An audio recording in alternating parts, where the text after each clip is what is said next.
ও পিন্টু মা, আসো আসো বসো, তোমাকেও একটু সুখ দুঃখের কথা বলি।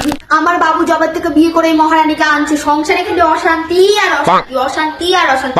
ওই মহারানী বেলা 12টার আগে উঠবেই না। তুমি ভাবো, যখন কাপড় ধুতে হবে তখন ওয়াশিং মেশিনের ভিতরে কাপড় দিয়ে ঘর ঘরাবে, ঘর ঘর ঘর ঘর ঘর ঘর। কি জানি বাবা, কি কাপড় পরিষ্কার হলো আমি এখনো অব্দি বুঝতে পারলাম না এই আধুনিক যুগকে। আবার সবজি কাটার সময় জানি না কোথা থেকে, ওই বাপের বাড়ি থেকে না কোথা থেকে একটা মেশিন নিয়ে আসে, সবজিটাকে একদম গড় গড় গড় গড় গড় গড় গড় গড় তা না সুন্দর ফটফট ফটফট করে কাটবে হাত দিয়ে।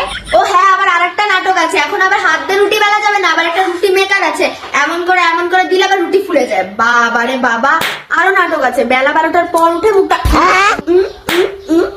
করে রাখবে, টেরা টেরা চোখ করে দেখবে। আরে বাবা, তোমার কোনো যদি প্রবলেম থাকে আমাকে বলো। নতুন বউ একটা মান মর্যাদা তো আছে।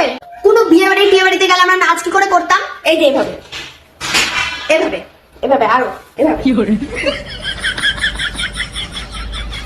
আর ওরা কি করে করে?